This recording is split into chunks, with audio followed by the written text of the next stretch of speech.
बिपरजॉय 5,129 खंभे गिरे, 581 पेड़ उखड़े, 4,600 गांव प्रभावित। चक्रवाती तूफान बिपरजॉय ने गुजरात में भारी तबाही मचाई है। राज्य सरकार ने बताया कि तूफान के चलते 3 हाईवे बंद है और 4,600 से ज्यादा गांव प्रभावित है। राज्य में 5,120 बिजली के खंभे गिर गए हैं, जिसके चलते कई जगहों पर बिजली गुल है। वहीं 581 पेड़ उखड़ गए हैं। गांधीनगर, भुज, सौराष्ट्र, कच्छ, मांडवी, अहमदाबाद और गांधीनगर में जोरदार बारिश हो रही है। अब चक्रवात उत्तर दक्षिण राजस्थान की ओर बढ़ रहा है। अब इस राज्य में तबाही, स्कूल कॉलेज बंद, रेड अलर्ट। तूफान बिपरजॉय ने गुजरात के बाद अब राजस्थान में तबाही मचाना शुरू कर दिया है। बाड़मेर, सिरोही, जालोर और जैसलमेर में भारी बारिश हो रही है। तेज हवाओं के कारण कई पेड़ और पोल गिर गए हैं। जगह जगह जलभराव से लोग परेशान हैं। विभाग ने 5 जिलों में रेड अलर्ट और 13 जिलों में ऑरेंज अलर्ट जारी किया है। ऐसे में कई जगहों पर स्कूल कॉलेज बंद कर दिए गए हैं। इससे पहले तूफान गुजरात में तबाही मचा चुका है।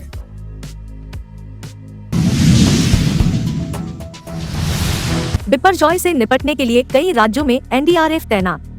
चक्रवाती तूफान बिपरजॉय को लेकर आज कई राज्यों में अलर्ट जारी किया गया है। बिपरजॉय के खतरे को देखते हुए राजस्थान सरकार के अनुरोध पर जालौर में एनडीआरएफ की एक टीम भेजी गई है। इसके अलावा एनडीआरएफ की 4 टीमें कर्नाटक और 5 टीमें महाराष्ट्र में भेजी गई है।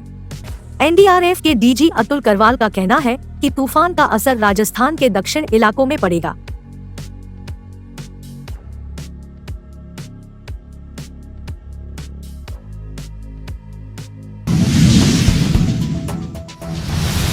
चार्जशीट देखने के बाद आगे का फैसला होगा, साक्षी। बीजेपी सांसद बृजभूषण शरण सिंह के खिलाफ दिल्ली पुलिस ने गुरुवार को चार्जशीट दाखिल की। इस पर पहलवान साक्षी मलिक की प्रतिक्रिया आई है। साक्षी ने कहा कि हमारी लीगल टीम के पास 1 से 2 दिन में चार्जशीट आ जाएगी, फिर हमें पता चल पाएगा कि क्या क्या धाराएं लगी हैं। आंदोलन आगे जारी रहेगा या नहीं, ये हम चार्जशीट देखने के बाद ही बता पाएंगे।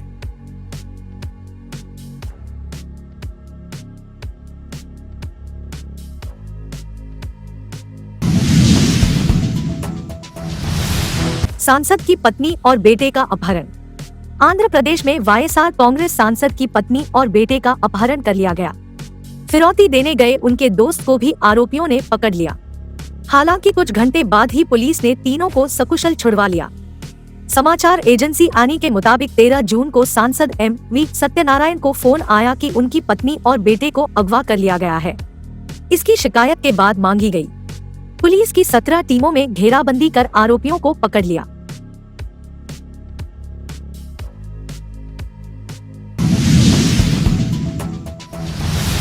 रूस यूक्रेन युद्ध से पहले भारत का रूस से क्रूड ऑयल इंपोर्ट लगभग 0 था, जो अब बढ़कर 20 लाख बैरल प्रति दिन हो गया है। वहीं चीन ने 5 लाख बैरल प्रति दिन से बढ़ाकर 22 लाख बैरल प्रति दिन कर दिया है। भारत का रूसी तेल का आयात अप्रैल की तुलना में 14% ज्यादा है। देश में नहीं होगा लोकसभा चुनाव। दिल्ली सरकार के मंत्री सौरभ भारद्वाज ने बड़ा बयान दिया है। उन्होंने कहा, अगर 2024 के लोकसभा चुनाव में नरेंद्र मोदी फिर से प्रधानमंत्री बने तो उसके बाद देश में कभी चुनाव नहीं होंगे।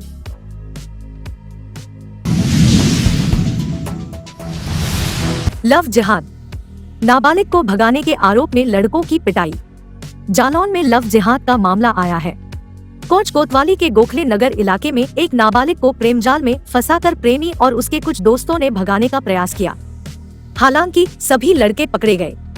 बताया जा रहा है कि लड़कों की लोगों ने पिटाई भी की है, जिससे एक की हालत गंभीर है। उसे अस्पताल में भर्ती कराया गया है। नाबालिग लड़की को परिजनों को सौंप दिया गया है। पुलिस जांच कर रही है।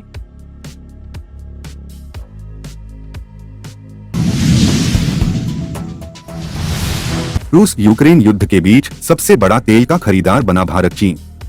भारत और चीन रशिया के लिए क्रूड ऑयल का सबसे बड़ा बाजार बन गया है। मई महीने में कुल 80% कच्चा तेल रूस ने भारत व चीन को निर्यात किया है। रूस यूक्रेन युद्ध से पहले भारत का रूस से क्रूड ऑयल इंपोर्ट लगभग 0 था, जो अब बढ़कर 20 लाख बैरल प्रति दिन हो गया है। वहीं चीन ने 5 लाख बैरल प्रति दिन से बढ़ाकर 22 लाख बैरल प्रति दिन कर दिया है। भारत का रूसी तेल का आयात अप्रैल की तुलना में 14% ज्यादा है।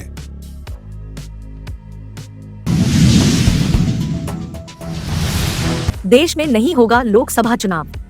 दिल्ली सरकार के मंत्री सौरभ भारद्वाज ने बड़ा बयान दिया है।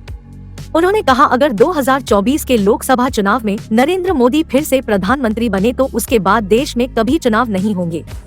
अगर विपक्षी दल अब भी एक होकर चुनाव नहीं लड़ेंगे तो ऐसा भी हो सकता है कि अगली बार देश में चुनाव ही न हो। बीजेपी विपक्ष को कुचलने में लगी हुई है।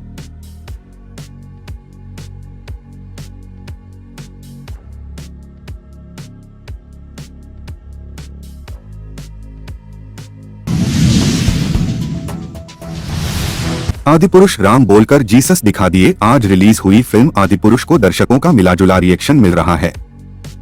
इस बीच फिल्म के कुछ किरदार, सीन और डायलॉग सोशल मीडिया में ट्रोल होने लगे हैं। फिल्म में दशरथ के गेटअप पर सवाल उठ रहे हैं। सोशल मीडिया में यूजर्स दशरथ के गेटअप को जीसस के गेटअप से जोड़कर देख रहे हैं। एक यूजर ने तो ये तक लिख दिया कि फिल्म में राम बोलकर जीसस दिखा दिए।